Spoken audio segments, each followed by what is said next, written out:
আসসালামু আলাইকুম, সবাইকে স্বাগত জানাচ্ছি বিডি ভিউজের বিশেষ বুলেটিনে। আপনাদের সঙ্গে আছি আমি শরফি দিবা। সামরিক জোট ন্যাটোর সদস্য দেশ জার্মানি থেকে ৫,০০০ সেনা সরিয়ে নিচ্ছে যুক্তরাষ্ট্র। গতকাল শুক্রবার মার্কিন প্রতিরক্ষা সদর দপ্তর পেন্টাগনে ঘোষণা দিয়েছে, ইরান যুদ্ধ নিয়ে মার্কিন প্রেসিডেন্ট ডোনাল্ড ট্রাম্প এবং ইউরোপের মধ্যে মতভেদ বাড়ায় এমন সিদ্ধান্ত নেওয়া হয়েছে।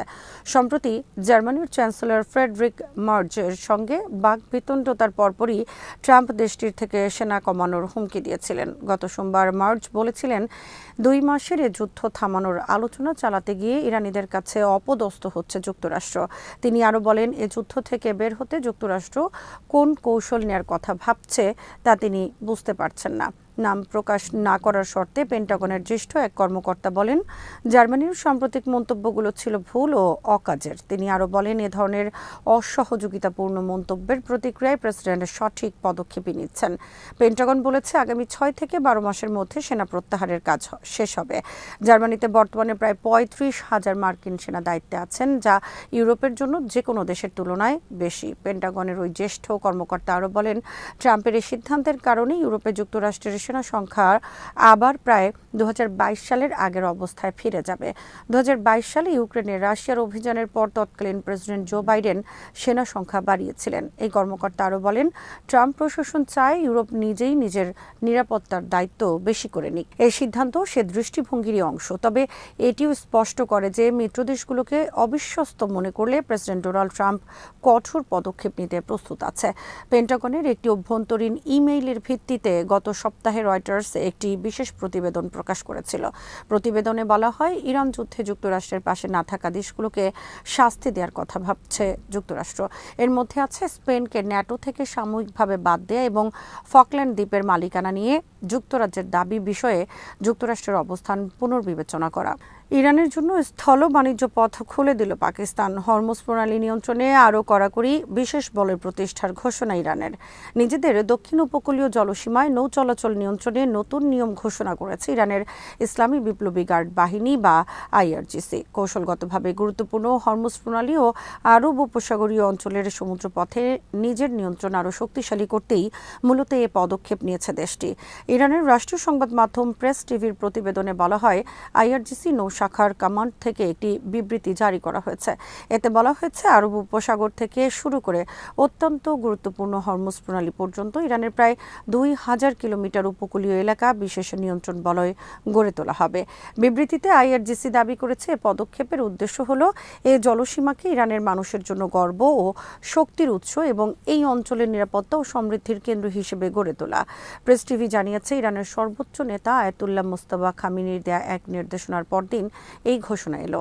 ওই নির্দেশনায় তিনি হুঁশিয়ারি দিয়ে বলেন, যারা আরব উপসাগরকে লক্ষ্য করে নীল নকশা সাজাচ্ছে সেসব বিদেশিদের জন্য এই অঞ্চলে কোনো জায়গা নেই। একমাত্র সমুদ্রের তলদেশ ছাড়া তাদের আর কোথাও ঠাঁই হবে না। ইরানের বিরুদ্ধে যুদ্ধে অংশগ্রহণের সম্ভাবনা নাকচ করে দিল ফ্রান্স। ইরানের বিরুদ্ধে যুক্তরাষ্ট্র ইসরায়েলের শুরু করা যুদ্ধে অংশ না নেওয়ার সিদ্ধান্ত আবারও স্পষ্ট করেছে ফ্রান্স। গতকাল শুক্রবার দেশটির পররাষ্ট্রমন্ত্রী জঁ নোয়েল বারো এই ঘোষণা দেন। আনাদোলু এজেন্সির প্রতিবেদন থেকে এ তথ্য জানা গেছে। ফরাসি সংবাদ মাধ্যম বিএফএম টিভিকে দেয়া এক সাক্ষাৎকারে জঁ নোয়েল বারো বলেন, এই সংকট শুরুর পর থেকে ফ্রান্স যুদ্ধে জড়ায়নি। আমরা আগেই বলেছি, যুদ্ধের লক্ষ্য পরিষ্কার না হওয়ায় এবং আন্তর্জাতিক আইন লঙ্ঘন করে এই অভিযান চলায় ফ্রান্সের পক্ষে এতে অংশ নেওয়া কোনোভাবেই সম্ভব নয়। আলোচনার মাধ্যমে শত্রুতা নিরসনের উপর জোর দিয়ে জঁ নোয়েল বারো বলেন, শুরু থেকেই আমরা এই যুদ্ধের বিপক্ষে ছিলাম। সবাই দেখছে যুদ্ধের উত্তেজনা বৃদ্ধির ঝুঁকি কতটা বেশি। বিশ্ব অর্থনীতি ও আমাদের দৈনন্দিন জীবনে এর মারাত্মক প্রভাব পড়ছে। ইরান উপকূলে অবস্থিত কৌশলগতভাবে গুরুত্বপূর্ণ হরমুজ প্রণালী আবার খুলে দেওয়ার উপর বিশেষ গুরুত্ব দেন ফরাসি পররাষ্ট্রমন্ত্রী। তিনি জানান, ওই এলাকায় নৌ চলাচল স্বাভাবিক করতে একটি আন্তর্জাতিক মিশন গঠনের প্রস্তুতি নেওয়া হচ্ছে। বারো আরও বলেন, কোনো প্রণালীতেই কোনো ধরনের বাধা, ব্ল্যাকমেইল বা টোল আদায় সহ্য করা হবে না। আন্তর্জাতিক জলসীমায় কেউ কোনোভাবেই প্রতিবন্ধকতা তৈরি করতে পারবে না।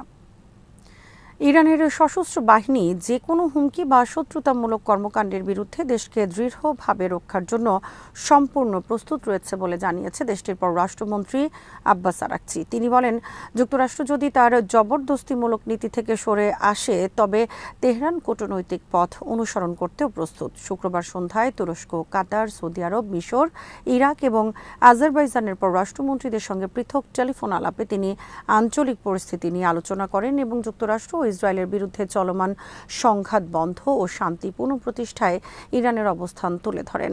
আরাকচি বলেন, পারস্য উপসাগর ও হরমুজ প্রণালীর নিরাপত্তাহীনতার মূল কারণ হল যুক্তরাষ্ট্র ইসরায়েলের সামরিক আগ্রাসন। তিনি জোর দিয়ে বলেন, ইরান দায়িত্বশীল আচরণ ও সদিচ্ছা দেখিয়ে যুক্তরাষ্ট্রের প্রতি গভীর অবিশ্বাস থাকা সত্ত্বেও পাকিস্তানের মধ্যস্থতায় নতুন করে আলোচনা শুরু করেছে, যার লক্ষ্য এই যুদ্ধের স্থায়ী অবসান ঘটানো।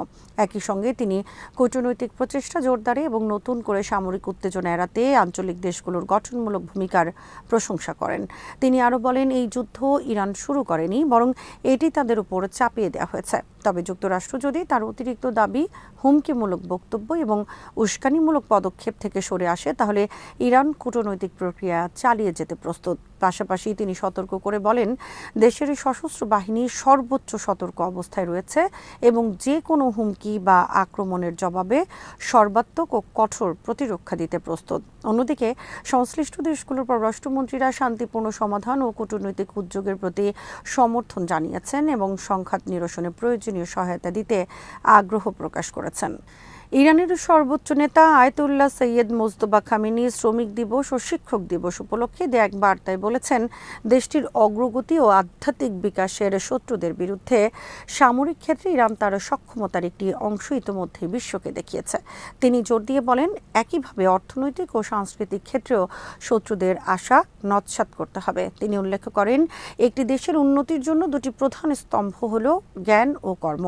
এই লক্ষ্য অর্জনে শিক্ষকদের ভূমিকা অত্যন্ত গুরুত্বপূর্ণ। তারা কেবল জ্ঞানই প্রদান করেন না, বরং শিক্ষার্থীদের চরিত্র, চিন্তাভাবনা ও পরিচয় গঠনে গুরুত্বপূর্ণ অবদান রাখেন। শিক্ষার্থীরা ভবিষ্যতে তাদের শেখা দক্ষতা কাজে লাগাবে এবং তাদের আচরণ ও মূল্যবোধে শিক্ষকদের প্রভাব প্রতিফলিত হবে। অন্যদিকে শ্রমজীবী মানুষদের ক্ষেত্রেও ব্যাপক, যা ঘর থেকে শুরু করে কারখানা, খামার ও সেবা খাত পর্যন্ত বিস্তৃত। কঠোর পরিশ্রম ও দায়বদ্ধতা থাকলে এই ক্ষেত্র দেশের উন্নয়নকে ত্বরান্বিত করতে পারে। অনেক সময় একজন শ্রমিক তার দক্ষতা ও নিষ্ঠার মাধ্যমে এমন মর্যাদা অর্জন করেন যা গভীর সম্মানের দাবিদার। তিনি বলেন, শিক্ষকরা সাংস্কৃতিক সংগ্রামের সবচেয়ে কার্যকর শক্তি আর শ্রমিকরা অর্থনৈতিক সংগ্রামের অন্যতম প্রধান চালিকা শক্তি। তাই তাদের নিজেদের গুরুত্ব সম্পর্কে সচেতন থাকা প্রয়োজন। শুধু আনুষ্ঠানিক সম্মাননা নয়, বাস্তব সহায়তার মাধ্যমে তাদের অবদানকে মূল্যায়ন করতে হবে। বার্তায় তিনি দেশবাসীকে দেশীয় পণ্যের ব্যবহার বাড়ানোর আহ্বান জানান এবং ব্যবসায়ীদের শ্রমিক ছাঁটাই থেকে বিরত থাকার পরামর্শ দেন। একই সঙ্গে সরকারকে ইতিবাচক উদ্যোগে সহায়তা করার আহ্বান জানান। শেষে তিনি আশা প্রকাশ করেন, ধারাবাহিক প্রচেষ্টার মাধ্যমে ইরান সামরিক শক্তির পাশাপাশি অর্থনৈতিক ও সাংস্কৃতিক ক্ষেত্রেও অগ্রগতির শীর্ষে পৌঁছাবে। দ্য জেরুজালেম পোস্টের এক প্রতিবেদনে বলা হয়েছে, ইরানের বিরুদ্ধে চলমান যুদ্ধে আইডিএফ এর প্রকাশ্য অবস্থানে পরিবর্তন লক্ষ্য করা যাচ্ছে। আগে যেখানে ইরানের বর্তমান শাসন ব্যবস্থা পরিবর্তনের কথা জোর দিয়ে বলা হচ্ছিল, এখন সেখানে বেশি গুরুত্ব দেওয়া হচ্ছে ইরানের পারমাণবিক কর্মসূচিকে কেন্দ্র করে নিরাপত্তা উদ্বেগে। প্রতিবেদনে উল্লেখ করা হয়, আইডিএফ কর্মকর্তারা এখন সতর্কভাবে বলছেন যে তারা কখনো সরাসরি শাসন পরিবর্তনের প্রতিশ্রুতি দেয়নি, বরং পরিস্থিতি অনুকূল করার কথাই বলেছিল। এই পরিবর্তন ইঙ্গিত দেয় যে ইসরায়েলের সামরিক লক্ষ্যগুলো জনসম্মুখে নতুনভাবে উপস্থাপন করা হচ্ছে। ব্যালিস্টিক ক্ষেপণাস্ত্র বা শাসন পরিবর্তনের বিষয়গুলো এখন ব্রিফিং থেকে প্রায় অনুপস্থিত, যা যুদ্ধের অগ্রাধিকার নিয়ে নতুন প্রশ্ন তুলছে। এতে বোঝা যাচ্ছে, যুক্তরাষ্ট্র ও ইসরায়েল হয়তো কৌশলগতভাবে পারমাণবিক ইস্যুকেই প্রধান যুক্তি হিসেবে সামনে আনছে। ডোনাল্ড ট্রাম্প ও নেতানিয়াহু যুদ্ধের শুরুতে ইরানের শাসন ব্যবস্থা উৎখাত এবং ক্ষেপণাস্ত্র সক্ষমতা ধ্বংসের কথা বলেছিলেন। তারা ইরানি জনগণকে আন্দোলনে নামার আহ্বানও জানিয়েছিলেন। তবে বাস্তবে দেখা যায়, ইরানের জনগণ উল্টো সরকার সমর্থনে রাস্তায় নেমে আসে এবং বিদেশি হামলার বিরুদ্ধে অবস্থান নেয়। এদিকে যুদ্ধবিরতির ঘোষণা এলেও ঘোষিত লক্ষ্যগুলো পূরণ হয়নি, যা পুরো সংঘাতকে অনির্দিষ্ট ফলাফলের দিকে ঠেলে দিয়েছে। হারেদসের বিশ্লেষক আমির ওরেন বলেন, ইসরায়েল এই যুদ্ধে মূল লক্ষ্য অর্জনে ব্যর্থ হয়েছে। তার মতে ইরানের সরকার টিকে গেছে, পারমাণবিক কর্মসূচি ধ্বংস হয়নি এবং কৌশলগত সাফল্য আসেনি। ফলে পুরো যুদ্ধকে অনেকে ব্যর্থতা হিসেবেই দেখছেন। আজ এখানেই শেষ করছি। সবাই ভালো থাকুন, সুস্থ থাকুন আর দেখতে থাকুন বিডি ভিউজ। চ্যানেলটি ভালো লাগলে সাবস্ক্রাইব করুন, সংযুক্ত থাকুন আমাদের ফেসবুক পেজে। আল্লাহ হাফেজ।